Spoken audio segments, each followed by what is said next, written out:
Hemos leído unos versículos en el Salmo 40. ¿Y qué decir de estos versículos? Siempre me ha cautivado el Salmo 40. Principalmente los versículos que hemos visto del 1 hasta el 4. Muchas veces he pensado, cada vez que me han venido a la mente, que han sido muchas veces, y siempre que he podido leerlos, he pensado siempre, algún día tengo que detenerme y profundizar. Porque aquí hay mucha palabra de Dios en estos 4 versículos. En otras ocasiones pensaba, me gustaría algún día el compartir con los hermanos acerca de estos textos. Lo primero, es decir, el estudio profundo, pues aún no ha venido ese día. Aún deseo estudiar profundamente cada letra de cada palabra, de cada frase, de cada versículo de este salmo, pero principalmente los versículos del 1 al 4 que hemos visto hoy. Lo segundo, traer el mensaje. Bueno, pues a Dios le ha placido que sea el día de hoy. Yo mismo me sorprendía porque en esta semana mi mente estaba pensando en otra cosa, y cuando de pronto noté la cercanía de Dios respecto a estos versículos, dije, pero Señor, es ya el día. Entonces hoy es el día y estoy convencido de que si el Señor ha escogido este día, aquí tiene que pasar algo. De parte de Dios se derramará todo lo que Él quiere, pero será recogido en la medida de lo que cada uno de nosotros quiera coger. Una vez oí un mensaje acerca de estos 4 versículos. Era en el año 1982. Y tú dices, madre mía. Yo llevaba en el Señor, yo creo que no llevaba ni un mes en el Señor. Pero me acuerdo perfectamente. Y me acuerdo de la palabra del siervo, o sea, de la cara, perdón, y del físico del siervo que trajo el mensaje. Era un hermano de fuera. Recorría las iglesias evangelizando, recorría las iglesias y los pueblos de todo el mundo trayendo la palabra. Él no tenía casa, no tenía país, no tenía iglesia. Su iglesia era todo el mundo. Su país era todo el mundo y él era hijo de Dios. Estuve en la iglesia en la que yo me reunía en ese tiempo, que era en Salem, una iglesia muy pequeñita de superficie, pero llena de hermanos. No cabía nadie más, estaba llena. Y no éramos muchos, pero se respiraba un buen ambiente. Y aquel hombre, aquel siervo de Dios, los pocos días que fueron, 2, 3 días, se le podía ver en el parque del pueblo, sentándose en un banco, ocupado por gente. No se sentaba nunca en un banco solo, siempre procuraba sentarse donde había alguien más en ese banco. ¿Y sabes qué es lo que suele pasar en los bancos de los parques? Que la gente habla. Tú te sientas al lado de alguien y empiezas hablando o dices buenas tardes y ya se abre el diálogo. Y aquel hombre no hablaba del tiempo, aquel hombre hablaba del Señor. Aquel hombre predicaba el evangelio en los bancos de los parques. No lo he vuelto a ver más en todos estos años, pero el mensaje que el Señor puso en su corazón o que Él trajo de parte de Dios se me quedó grabado y han pasado los años, muchos años. Pero, gloria a Dios. Cuando mi esposa mencionaba a Job, se habla de Job muchas veces diciendo, cuando alguno de nosotros está pasando por alguna dificultad o por alguna aflicción, por algún momento de prueba, por algún instante difícil, por alguna circunstancia que no podemos con nuestras fuerzas, se habla y se nos pide paciencia. Y cuando alguno muestra esa cara de la paciencia, se suele decir de él: tienes más paciencia que el santo Job, ¿verdad? Se suele así decir de esta forma. Así que cuando mi esposa mencionó a Job, yo estaba ahí en el banco y digo: Señor, qué modo más interesante de confirmar tu mensaje que tienes para hoy. Porque cuando los instantes malos vienen a nuestra vida, un hijo de Dios puede tomar dos reacciones. Una reacción puede ser humillarse, postrarse, darse cuenta de que realmente no somos nada, de que cualquier cosa que veamos en nuestro cuerpo, en nuestra vida, en nuestro entorno, en nuestro medio, entre nuestras manos, es prestado, que no hay nada nuestro, que nada es nuestro, que todo es graciosamente, misericordiosamente prestado por el Señor para que sea administrado, y que el Señor nos va a pedir cuentas, como en numerosas partes de la palabra lo vemos, que Él pidió cuentas a aquellos a los que se les prestó algo.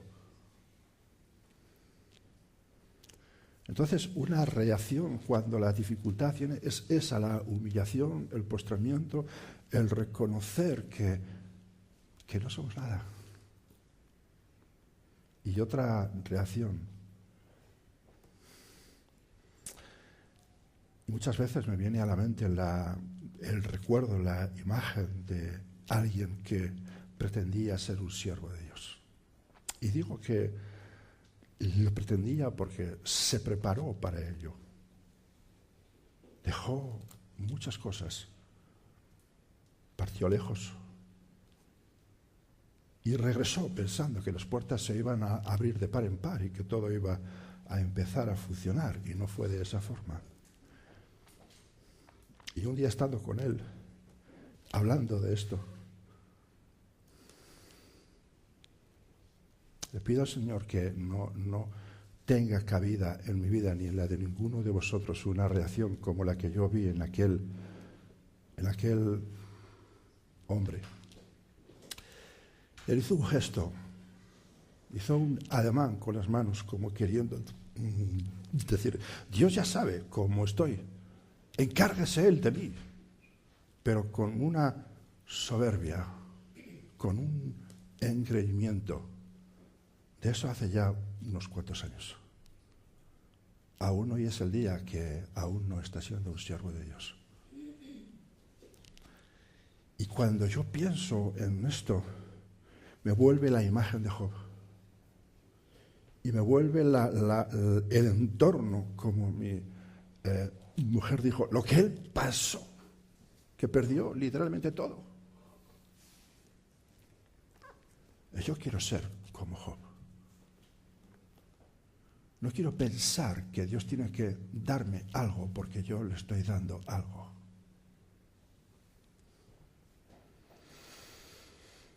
Leemos en nuestras Biblias, hemos visto unos versículos en el Salmo 40, versículos del 1 al 4, que es un salmo de David, dirigido al músico principal.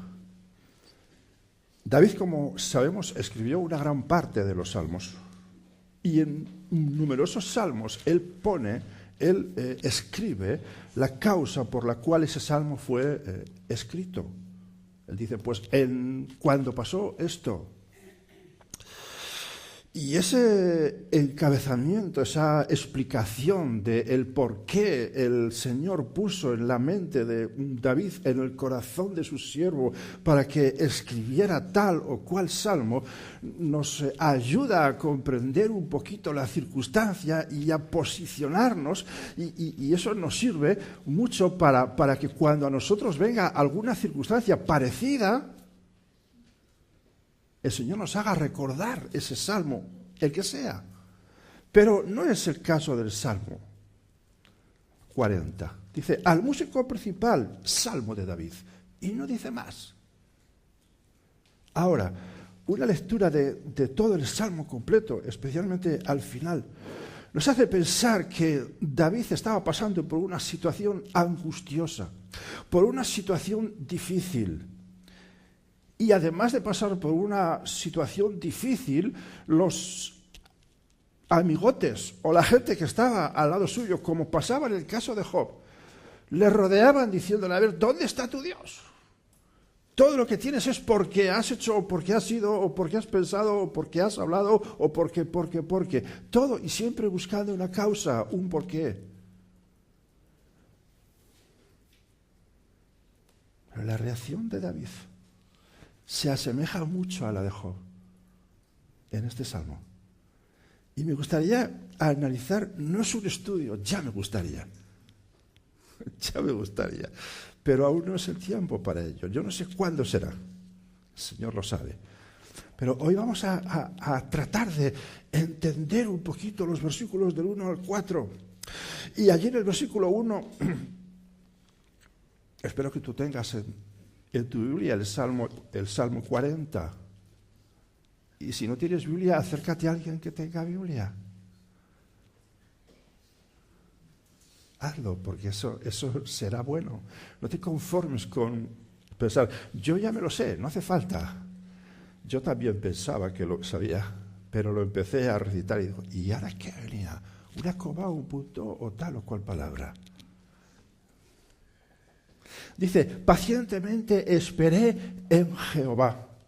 Pacientemente esperé en Jehová o a Jehová. Hay distintas versiones a veces. Aquí en la Reina Valera dice, pacientemente esperé a Jehová. Sea cual fuera la circunstancia por la que estaba pasando este siervo de Dios, el rey David, el fantástico, el maravilloso rey David, también pasaba por pruebas y por dificultades. Ahora, sea cual fuera la circunstancia que él estaba atravesando, leemos en la cabecera, en el principio del Salmo, como lo primero, como para que todo quede claro. Dice, pacientemente esperé a Jehová. Él estaba esperando con paciencia. Y no es fácil esperar con paciencia cuando atravesamos por dificultades. No es fácil esperar tranquilo y relajado a que Dios ponga su mano. No es fácil.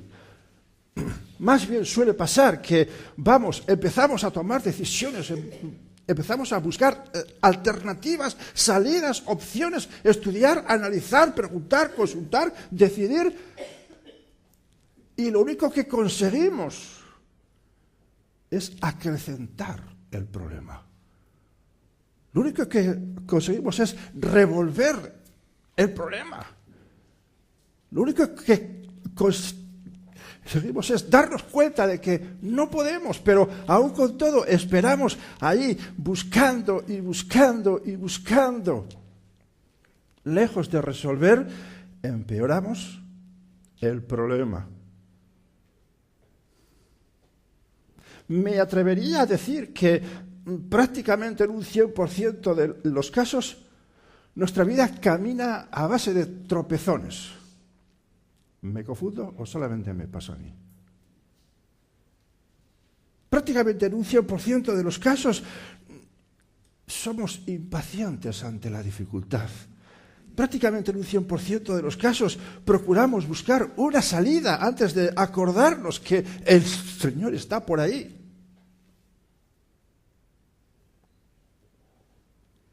Y es una característica del ser humano cada vez más acentuada. Cada vez esto pasa más. Yo me acuerdo hace unos años, comparándolo con hoy. Hoy es impresionante la intolerancia que hay. En cuanto pasas por la calle y le rozas a alguien, más te vale correr, porque igual te ves envuelto en una pelea, porque has rozado sin querer. Y ya no te digo nada si te subes en un coche y vas por ahí en el tráfico. Ya no te cuento nada, eso ya es el cúmulo. La gente en los coches se crece de una forma espantosa. Cuando le pasas a uno, el otro corre, y a ver quién llega, y a ver quién no sé qué, y a ver quién hace la mayor burrada del mundo. Cada vez la impaciencia es más acentuada.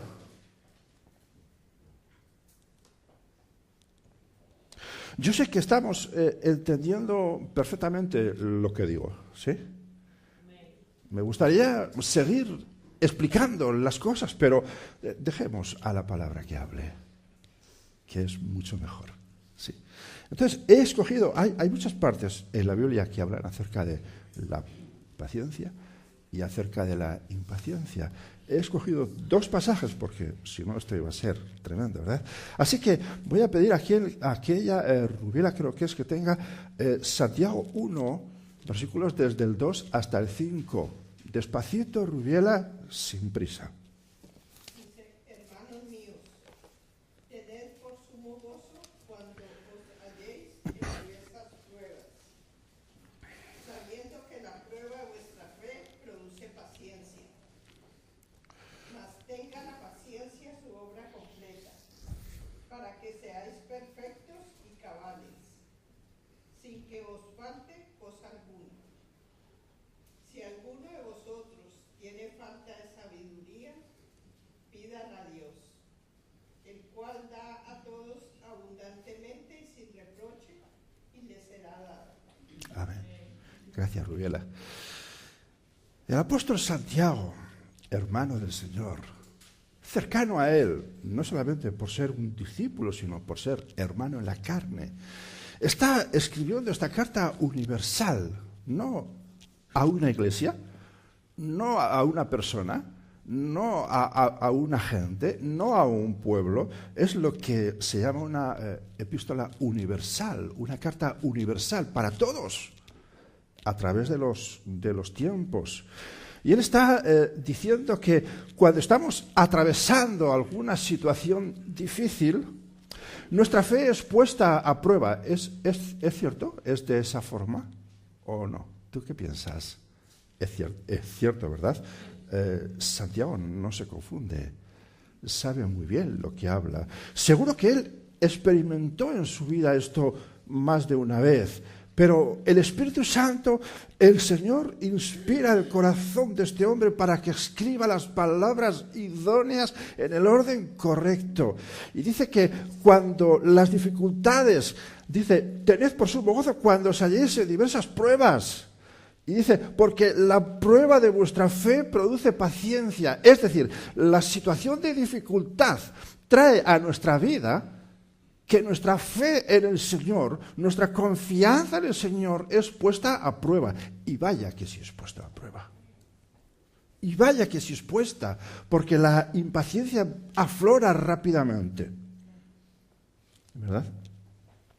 Ahora también aquí hemos leído de lo importante que es estar tranquilos y con paciencia, y que la paciencia tenga su obra completa. Es decir, no puede ser una paciencia ridícula, no puede ser una paciencia a medias, no puede ser una paciencia casi completa, tiene que ser una paciencia completa. Aquí lo dice, ¿verdad? Dice, mas tenga la paciencia su obra completa. No me estoy inventando nada. Es lo que el apóstol dice, y de nuevo insisto y recalco, inspirado por Dios. Luego, si es inspirado por Dios, es que tendrá importancia lo que aquí está escrito. Amén. También hemos leído que tenemos que esperar con paciencia a que el Señor haga su obra, a que el Señor complete el proceso. Y sabes, eso es lo que también nos cuesta horrores. Cuando yo estaba escribiendo estas palabras allí en las teclas, me detuve un poquito y dije, Señor, qué bueno eres. Y Él trajo a mi mente una imagen, la imagen de un juicio. Yo no he presenciado un juicio nunca en vivo. Algunos de vosotros a lo mejor sí, yo no. Pero en la tele he visto muchos juicios, películas. Me imagino que serán algo así parecidos. Yo no lo sé, ¿verdad? Dios quiera que no me vea nunca envuelto en una cosa de estas, ¿verdad? Pero bueno, me venía a la mente un juicio de esos de los que he visto en la tele, ¿verdad? Y ahí veo a la persona acusada sentada en una silla. Y tenemos a su lado o cerca de él al fiscal y los testigos que están allí tratando de estrangularle, tratando de fastidiarle, tratando de demostrar o de decir que es el culpable. Pero también a su lado, al lado de esta persona acusada, hay otra persona que es el abogado, que está intentando alegar delante del juez cosas, razones, pruebas por las cuales demostrar que ese hombre no es culpable. Y claro, ahí está, en medio de todo eso, y del público, y del jurado, y del juez, ahí está el acusado, sentado en la silla. Y no puede abrir la boca. No puede abrir la boca. Bueno, o no debe. Poder, claro, que puede, ¿verdad? Se puede poner el pie y decir, ¡ah! Pero enseguida le callan. Cállate. Y se sienta en la silla otra vez. No puede abrir la boca. Y en el transcurso del juicio, no me cabe duda que el acusado en más de una ocasión le gustaría ponerse de pie y decir, pero es que eso no es así, es que lo que pasó fue esto y esto, y cuando le gustaría a él explicar, porque él vivió de primera mano todo, nadie mejor que él sabe las cosas, es cierto, ¿verdad? Pero se tiene que estar calladito y en la silla.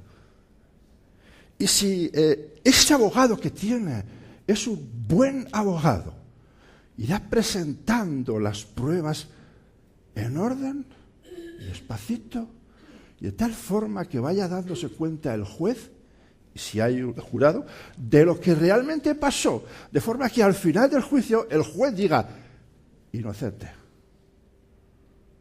Y mientras tanto ahí está, como dije, el fiscal tratando, y el fiscal presenta gente en su contra diciendo, pues porque no. Y de nuevo digo, el acusado le gustaría, en su impaciencia, pero tiene que ser paciente y esperar. Y el abogado irá planteando, irá exponiendo, irá diciendo en el tiempo todas las cosas para que al final el juez traiga veredicto de inocencia.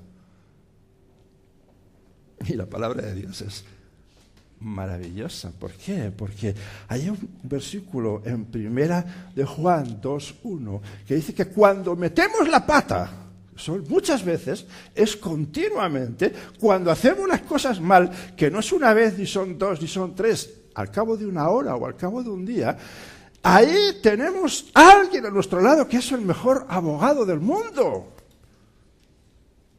Pero tenemos que ser pacientes. Y eso es lo que nos cuesta. Y eso es lo que nos pierde. Que a veces le echamos al abogado al lado y dice, déjame que yo voy a... ¡Pum! Y el fiscal nos tira al suelo a la primera de cambio. Porque es mucho más listo que nosotros. Porque tiene más experiencia que nosotros. Ahora sabes de sobra quién es el fiscal, ¿verdad? ¿Verdad que lo sabes? Es aquel que desea tu muerte, es aquel que desea tu perdición, es aquel que desea que el juez diga culpable a la muerte. Por eso es necesario que pacientemente esperemos a que el abogado de nuestra vida vaya exponiendo las cosas en su orden. Ay, gloria a Dios. La Biblia declara y dice que tenemos el mejor abogado, que es Jesucristo. Pero para que su defensa sea presentada como Él quiere, tenemos que esperar con paciencia. Y te pregunto, ¿quién es tu abogado? ¿Quién es? Dios. ¿Quién es tu abogado? ¿Y si es Jesucristo? Porque claro, es muy fácil decir, ¿no? ¿Quién es tu abogado? Mi abogado es el Señor. ¿Y le dejas trabajar? Bueno, eso ya es otra cosa. Pero mi abogado es el Señor. La Biblia lo dice, yo lo creo, porque es el mejor abogado. La Biblia dice que... ¿Pero le dejamos trabajar? ¿O no le dejamos trabajar? Otra cita. Muy interesante. Tenemos un libro que dice que es el libro más doxológico de todo el Nuevo Testamento. Romanos, en el capítulo 5, versículos 1 al 6. Le pedí a Javi que por favor lea estos textos. Justificados, pues por la fe, tenemos paz para con Dios por medio de nuestro Señor Jesucristo, por quien también tenemos entrada por la fe a esta gracia en la cual estamos firmes. Nos gloriamos en la esperanza de la gloria de Dios. Y no solo esto, sino también nos gloriamos en las tribulaciones, sabiendo que la tribulación produce paciencia. Y la paciencia prueba, y la prueba esperanza. Y la esperanza no avergüenza, porque el amor de Dios ha sido derramado en nuestros corazones por el Espíritu Santo que nos fue dado. Porque Cristo, cuando aún éramos débiles, a su tiempo murió por los impíos. Amén. Gracias, Javi. Aquí Pablo se extiende un poquito más. Santiago era muy recatado, es muy preciso, pero Pablo en su forma de ser, inspirado por Dios, evidentemente, se explaya y explica un poquito mejor todo. Se extiende y nos deja un poquito más claras las cosas. Dice que si pasamos por dificultades, si permitimos que la paciencia tenga su obra completa, dice, se producirá la prueba de nuestra vida que dará a luz la esperanza que no nos avergüenza, porque el amor de Dios ha sido derramado en nuestras vidas por el Espíritu Santo que nos fue dado. Y respiro porque es una frase, pero es que hay que leerla con tranquilidad y hay que masticarla para poder digerirla y dejar que produzca el fruto que tiene que hacer en nuestra vida cuando la dificultad viene, que es cuando hay que poner a prueba todo lo que uno sabe acerca del reino de Dios. Porque es muy fácil hablar del reino de Dios cuando las cosas van bien. Pero cuando las cosas van mal, amigo, vaya. Me vienen a la mente tantas cosas que no tendríamos tiempo para salir de esta palabra. Paciencia. ¿Te has parado a pensar? Paciencia, lo que nos falta a todos muchísimas veces. Todo claro está, según hemos visto. Si la paciencia, como dice el Salmo, donde volvemos otra vez, dice pacientemente. ¿Pacientemente qué? Esperé a Jehová. La paciencia no tiene que ser cuando uno se queda quieto y dice, pues que vengan por donde quieran. No, no es esa paciencia. No es que te sientes en una silla a verlas venir. No es eso.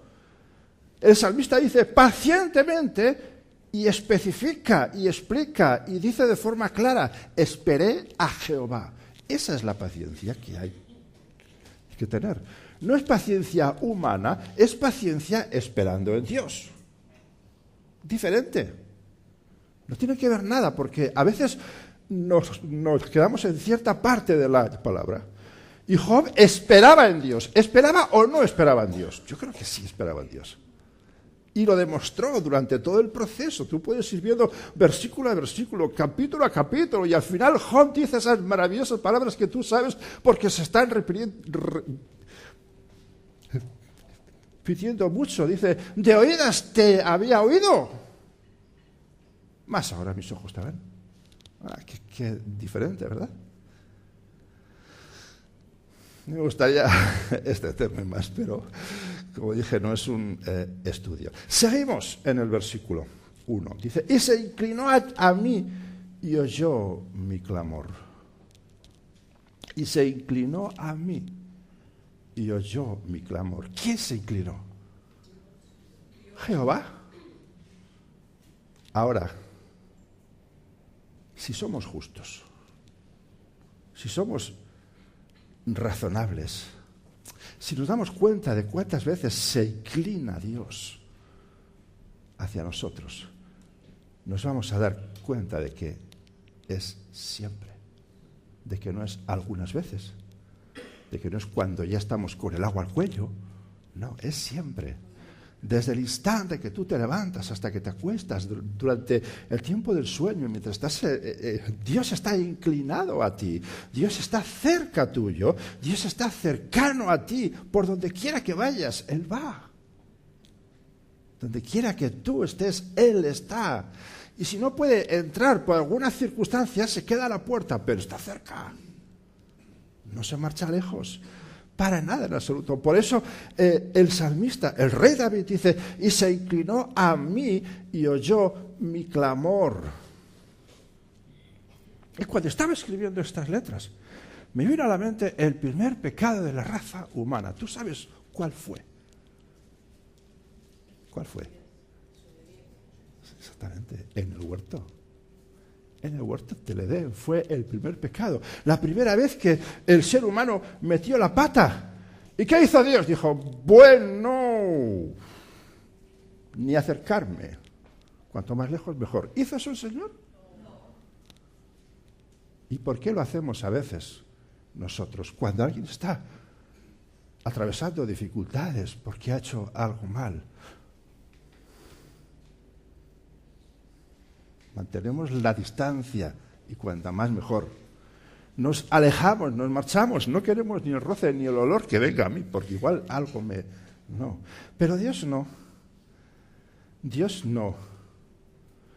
Ocurre continuamente, en cada ocasión, con todas las personas del mundo. Puedes leerlo en la Biblia. O puedes escuchar la prensa o la tele todos los días y puedes estar viendo la mano de Dios actuando. Puedes observar la vida de cualquier persona y puedes ver a Dios actuando. O puedes mirarte a ti mismo y puedes ver a Dios actuando en el sentido de estar cerca de ti. Estar cerca de quien sea.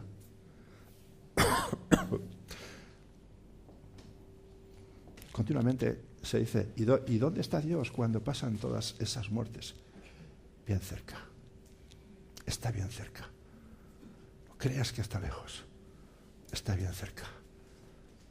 ¿Ven? Dios siempre está cerca. Y lo demostró desde el principio y lo está demostrando todos los días. Metemos la pata y tratamos de salir adelante con nuestras fuerzas sin conseguirlo. Y como antes dije, complicando más y más las cosas. Pero el Señor, paralelamente a todas esas cosas, a nuestras decisiones, a continuar, el Señor se inclina a nuestro lado. Dios se acerca a nuestra vida.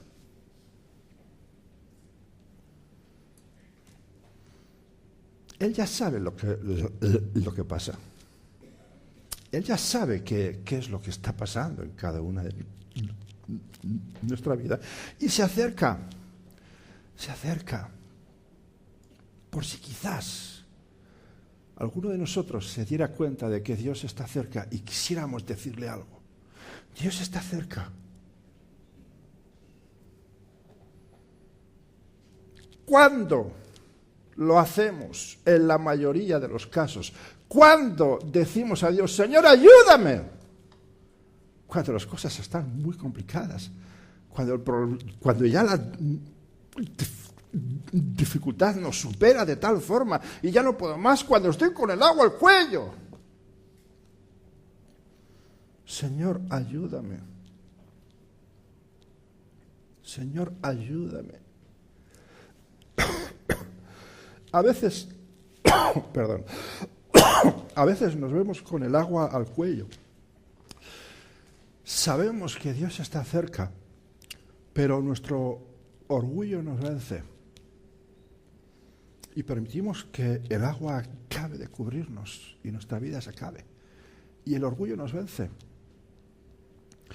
Pero que el orgullo nos venza o que el agua nos cubra no quiere decir que Dios no está cerca. Dios siempre está cerca. Y como digo, lo demostró desde el principio. Allí estaban aquellos dos, la pareja ideal. Dios los había formado, les dio vida, estaban en el huerto. Dios les puso límites, pero traspasaron el límite. Y se vieron envueltos, se dieron cuenta de que estaban desnudos. ¿Y qué hicieron? Trataron de resolverlo. Se escondieron, se taparon, trataron. ¿Y qué hizo Dios? Dios bajó. ¿Dónde estás? Se acercó a ellos, dialogó con ellos. ¿No hubiera sido más correcto que cuando ellos se dieron cuenta de que hubieran metido la pata? Señor, hemos metido la pata, por favor, ayúdanos.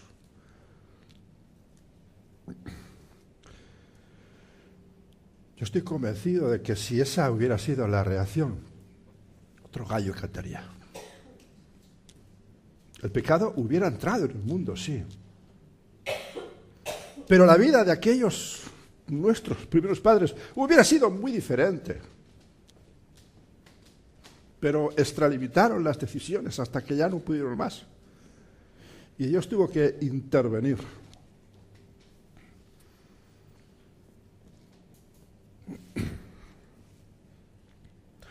El Señor se inclina a nuestra vida, siempre lo hace. Él ya sabe lo que pasa, pero aún sin ser invitado ni llamado, Él se inclina. Él escucha, Él se hace notar. Y la pregunta es, ¿qué vas a hacer cuando esto pasa? Perdón. ¿Qué vas a hacer cuando notas la presencia de Dios cerca? ¿Qué vas a hacer cuando estás notándole cerca? ¿Qué vas a hacer? ¿Continuar en tu orgullo hasta que el agua te cubra?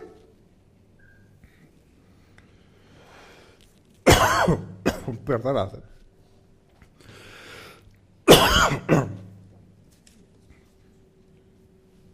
Dice el versículo 2. Y me hizo sacar del pozo de la desesperación, del lodo cenagoso. También cuando estaba escribiendo estas líneas, me acordaba de algo que he leído muchas veces. De un libro maravilloso, que he leído muchas veces. Y que lo he recomendado a muchos hermanos, que os lo recomiendo a todos. Compradlo. Que es un libro que no cuesta nada. Que es maravilloso. Y creo que es fundamental, mejor que cualquier otro libro, no desechándolos, que son buenos todos. Pero esto es un libro altamente recomendable. No para tener, sino para leer, para leer, para leer, y volver a leer, y volver a leer. Lo llaman la segunda Biblia, y algunos ya saben cuál es. El progreso, el peregrino. Un libro altamente recomendable. Un libro escrito allá por el año 1800 y algo, que aún hoy tiene un nivel de ventas altísimo. ¿Por qué? Porque es un libro tremendo. Porque es un libro que prácticamente, yo estoy de acuerdo, es la segunda Biblia, porque aparte de que está usando continuamente versículos, uno lo lee y dice, pero si es lo que me está pasando, pero si es por lo que yo pasé, pero si es por lo que voy a pasar. Pues claro que sí. Claro que sí, por supuesto. Altamente recomendable. Cuesta muy poquito. Menos de 10 euros. Tremendo. Un libro que hace muchos años, espero que algunos os recordéis, estudiamos capítulo a capítulo, frase a frase, y se podía sacar mucho, ¿verdad, Rubiela? Y Melba también, ¿se acuerda? Y alguno más posiblemente, Rocío también, y de los de la vieja guardia. Allí en este libro vemos a un hombre que se le llama el cristiano, que vive en una ciudad de pecado. Un día se da cuenta, reacciona y entrega su vida a Cristo Jesús. Y lo primero que hace es salir de esa ciudad. Algunos, y hay otros ahí en ese libro, que le dicen, quédate aquí, si tú puedes continuar siendo un hijo de Dios aquí en esta ciudad. Y le dicen, no, ahí no puedo ser un hijo de Dios. Y se marcha de la ciudad. Sale del pecado y emprende el camino. ¿Hacia dónde? Hacia el reino celestial. Y nada más que sale de esa ciudad, cae en un lago, y se llama el lago de la desesperación. ¿Te acuerdas? Cae en el lago de la desesperación, un lago que lo describe como si fuera un lodo cenagoso, como si fuera un pozo ahí profundo, y ahí está en el lago intentando con sus fuerzas y no puede hasta que al final, ¡ayúdame! Y ahí están extendiendo su mano y le sacan del lago. Así es nuestra vida. Intentamos por nuestras fuerzas, pero el salmista dice, y me hizo sacar del pozo de la desesperación, del lodo cenagoso. ¿Cuántas veces nos hemos visto literalmente así? Luego el cuello, con el lodo corriendo ya que no podemos ni respirar y estamos ahí en el pozo profundo. ¿Cuántas veces? 1, 2, 3, 4, 5, 10, 20. ¿Cuántas veces? ¿Cuántas veces más vamos a necesitar para darnos cuenta por dónde tienen que ir nuestros pies? De ahí, de ese pozo de la desesperación, de ese lodo cenagoso, el Señor nos saca con mano firme. ¿Y qué hace el Señor? Dice, ahora, ya estás fuera, venga, sigue andando. No, ¿hace eso el Señor? Porque el Salmo sigue. Dice, puso mis pies sobre peña y enderezó mis pasos.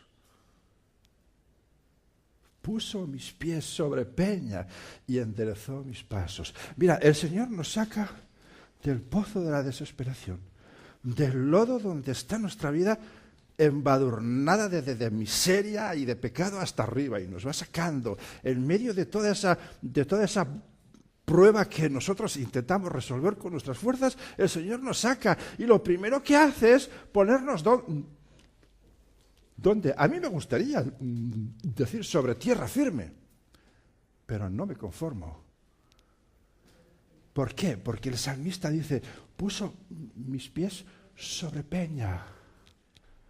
Lo primero que el Señor hace cuando nos saca de ese lugar de miseria es ponernos sobre un lugar firme.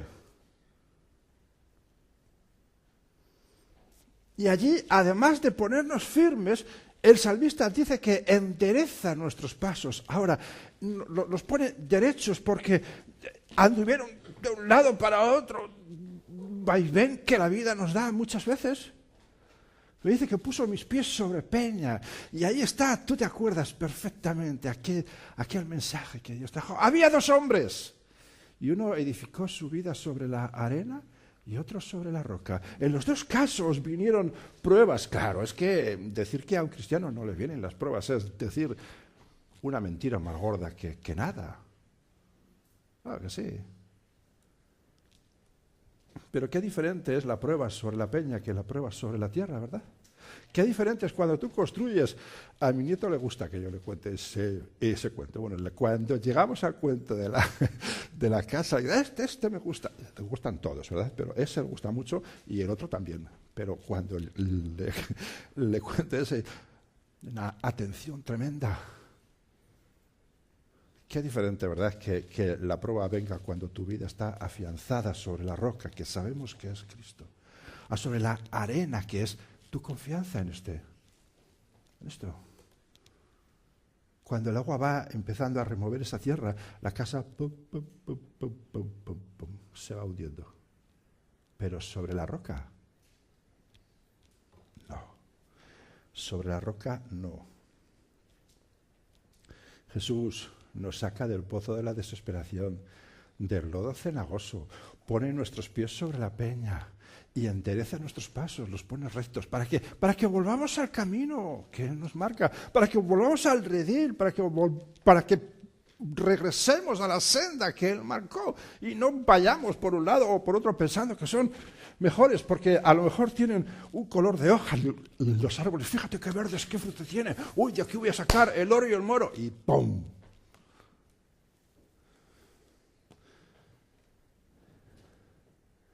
Y ya está. Pues no.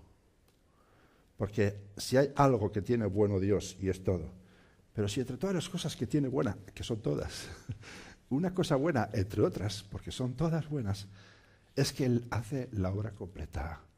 Él no se conforma con rescatarnos y ahora arréglatelas como puedas, ¿no? Él está a nuestro lado, siempre. Y dice, puso en mi boca cántico nuevo, alabanza a nuestro Dios. Sabemos que Dios no hace las cosas a medias. Dios no solamente nos saca del pozo de la desesperación, del lodo, nos pone nuestros pies sobre la peña, endereza nuestros pasos. No solamente eso, sino que además de eso, dice, puso luego en mi boca cántico nuevo, alabanza a nuestro Dios. Me venía a la mente, ¿verdad? Que interesante. Cántico nuevo que Él pone en nuestra boca. Un cántico que fluye hacia el exterior. Cántico nuevo, alabanza a nuestro Dios. Mira, cuando uno sale del pozo de la desesperación, del lodo cenagoso, sale sucio hasta arriba. Estos días he estado aquí haciendo algunas cositas junto con Javi y llegaba a casa y estaba sucio. El sudor y el polvo, pues sucio. Y nada como una buena ducha, ¿verdad? Uno se mete en la ducha y sale, bueno, limpito, ¿verdad? Sale limpio y brillante. Y además cuando de la ducha sales, depende si usas un gel con más olor o menos, sales y haces así y dices, qué bien huelo, qué bonito, qué limpio que estoy, ¿verdad? Cántico que fluye hacia el exterior como resultado ¿de qué? De una vida renovada en el interior. Porque para que se dé que el cántico salga hacia el exterior es porque tiene que haber una vida renovada por dentro. Y es lo que hizo Dios. Nos sacó, puso nuestros pies sobre peña, enderezó nuestros pasos. Eso habla de una renovación interna. Y luego dice que puso un cántico. Uno canta, no canta así, ¿no?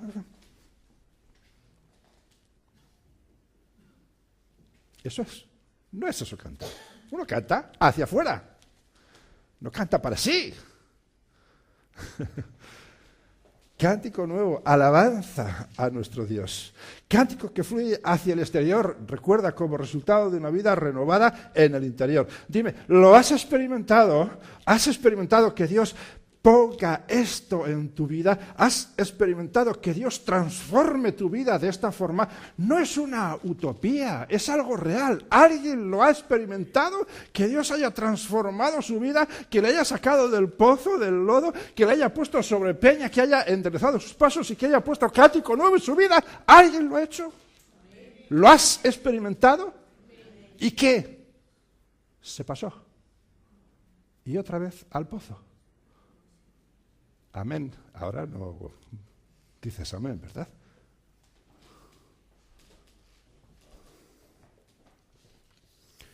¿Te ha ocurrido, aunque sea alguna vez, antes de que siga? Déjame decirte, porque sigue el salmo. ¿Alguna vez has lavado la ropa en casa? ¿Alguna vez lo has hecho? Sí, ¿no? Casi todos los días. Bueno, tú no, le echas ahí da vueltas la máquina, es lo mismo. Y le has añadido un suavizante, ¿sí? Yo creo que eso ya hoy día lo hacemos todos o todas, ¿no? Todas o todos, es igual. Y le echas ahí suavizante. Y le empieza a dar vueltas la ropa, no, se lava y cuando se acaba el ciclo y sacas la ropa, ¿qué pasa? ¿La cuelgas sin más? si has usado un suavizante, es decir, bueno, oloroso, agradable, sacas la ropa y ¿qué haces? Y inspiras profundo y aunque no lo expreses, dices ¡qué bien huele! ¿Cierto? ¿Te gusta? Porque huele muy bien. Dices, ¡qué bien huele! Bueno, pues esto es precisamente lo que dice la segunda parte del versículo 3. Dice, verán esto muchos y temerán y confiarán en Jehová. Porque ¿de qué sirve cantar? ¿De qué sirve que nuestra vida sea limpia y sea perfumada y huela a rosas si te quedas en casa? Lavas la ropa, sale la cuelgas, huele maravilloso y la dejas en casa, no te la pones, te vuelves a poner la ropa sucia y sales a la calle. ¿Eso haces? ¿Hace alguien eso? Con la ropa no, pero con la vida sí, ¿verdad?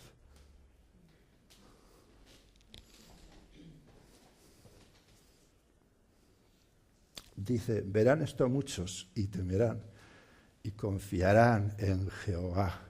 De la misma forma que pasa con la ropa recién lavada, suavizada y perfumada, ocurre con una vida que ha sido sacada del lodo cenagoso y que ha sido lavada, que ha sido limpiada, que ha sido suavizada y que ha sido perfumada. Pero atención, por la mano poderosa de Dios. No te confundas, que he puesto un ejemplo. Pero la realidad no es utópica. Dios puede lavar nuestra vida, Dios puede limpiar nuestra vida, Dios puede suavizar nuestra vida y Dios puede perfumar nuestra vida. Y luego nos saca ahí, en medio de toda la mugre. ¿Para qué? Para que aquellos que nos vieron antes de, que nos vieron en el proceso de y que nos ven después de, recuerda, evalúen y digan, a lo mejor Dios es real. A lo mejor es verdad que hay un Dios. Dice, entonces se querrán acercar a nuestro Dios, se querrán aproximar a nuestro ayudador, se querrán aproximar a nuestro testigo fiel y verdadero, querrán que su abogado deje de ser el sinvergüenza del fiscal que parece bueno pero que no es bueno y el abogado sea el que es nuestro abogado, el que nos ha lavado, el que nos ha limpiado, el que nos ha suavizado, el que nos ha perfumado y ¡qué bien huele! Se preguntan algunas chicas o algunos chicos, hijos o hijas de Dios, se acercan a mí todos los chicos, todos quieren ligue conmigo. Claro, evidentemente, es que hueles bien, pero cuida tu vida, no sea que te ensucies. Amén. Hay para todos, yo lo siento. Hay para todos. Eres nuestro ayudador, nuestro testigo fiel y verdadero. Amén. Ahora, ¿te ha ocurrido esto? ¿Te ha ocurrido que sales a la calle y los demás ven y valoran y dicen, ¿tú por qué estás así? Cuando el resto está todo el día quejándose, tú estás alegre y contenta en medio de la dificultad. No entiendo. ¿Y qué oportunidad mejor que esa? No hace falta ir a un banco del parque. El Señor nos provee oportunidades continuamente para hablar de Él.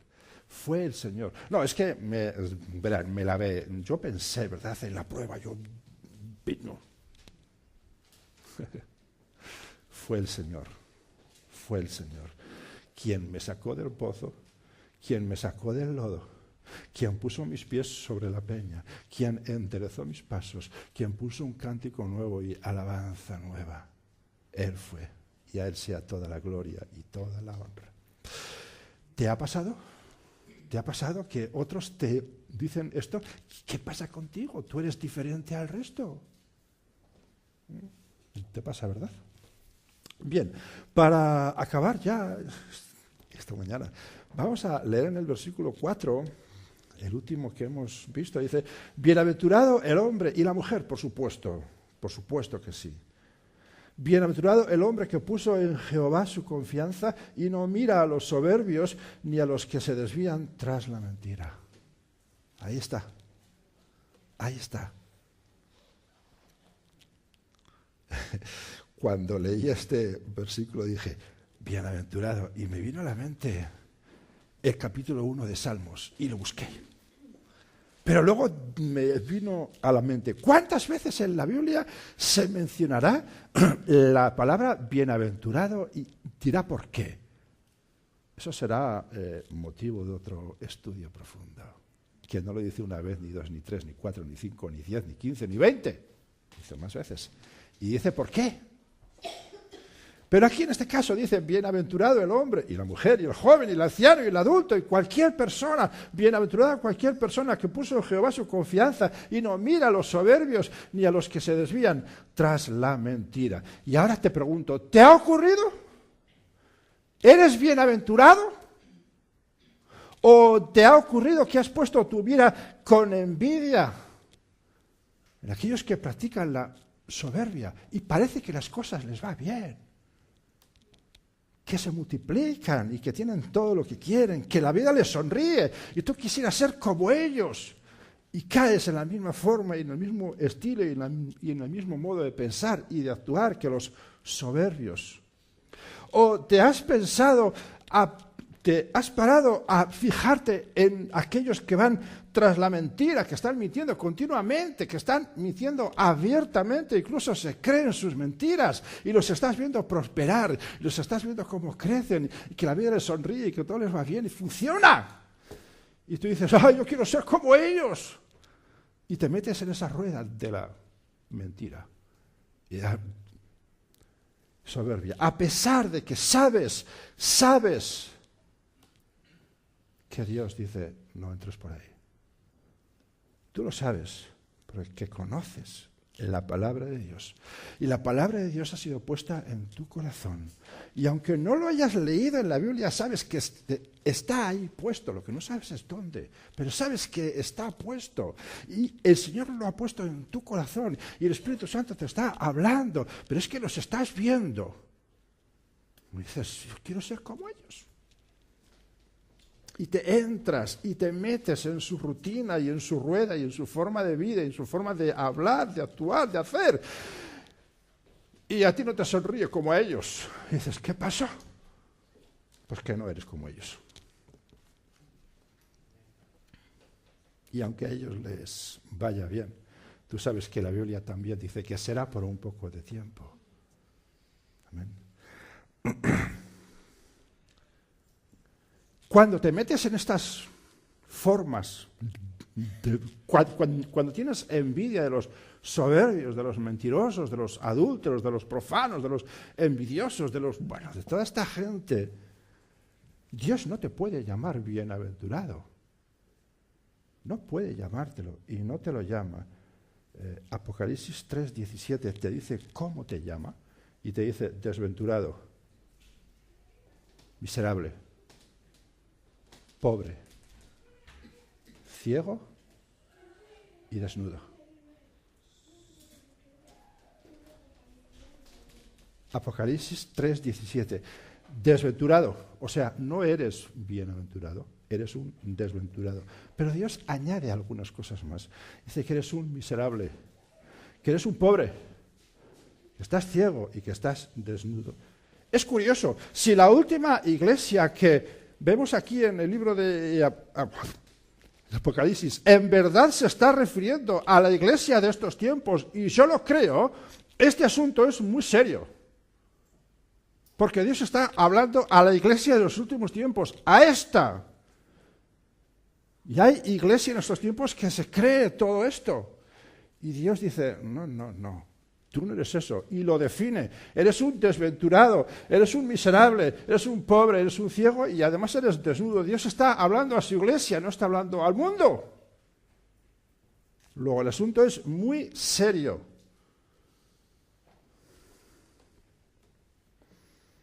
Y si quieres en casa lee el resto de estos textos. Apocalipsis 3 y Empieza desde el 10, desde el 11, 12, 13, 14, 15, Apocalipsis 1:1, empieza todo, léelo todo, porque todo es necesario, todo es importante, pero especialmente céntrate en este mensaje a la última iglesia,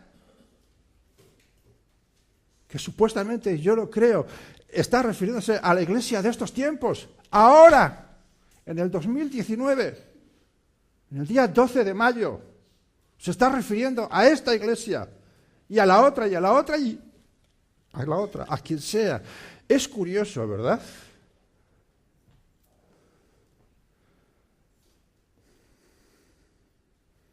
Ahora, tienes que aprender a tomar las decisiones que el salmista tomó. Pacientemente esperé a Jehová, y se inclinó a mí, y oyó mi clamor, y me hizo sacar del pozo de la desesperación, del lodo cenagoso. Me puso mis pies sobre peña y enderezó mis pasos. Puso luego en mi boca cántico nuevo, alabanza a nuestro Dios. Verán esto muchos y temerán y confiarán en Jehová. Bienaventurado el hombre que puso en Jehová su confianza. Y te pregunto, ¿te está ocurriendo esto? ¿Te está ocurriendo ahora esto que pones tu confianza en Jehová? Si es de esta forma, Dios dice que eres un bienaventurado. Si no es de esta forma, mi recomendación es que lo empieces a procurar cuanto antes, y cuanto antes es ya. No dejes pasar ni un segundo, porque aquí tienes la forma, aquí tienes el modo, aquí tienes el camino, aquí tienes el proceso. Dios actúa así, no actúa de otra forma. Dios no se mueve en otro modo. Dios no va a enviar ahora un profeta diciendo, la Biblia, no, ahora es así. Es mentira, que no te engañen. La Biblia sigue siendo autoridad, aún en estos tiempos. Y esta es la forma, con paciencia y confiando en Dios. Amén.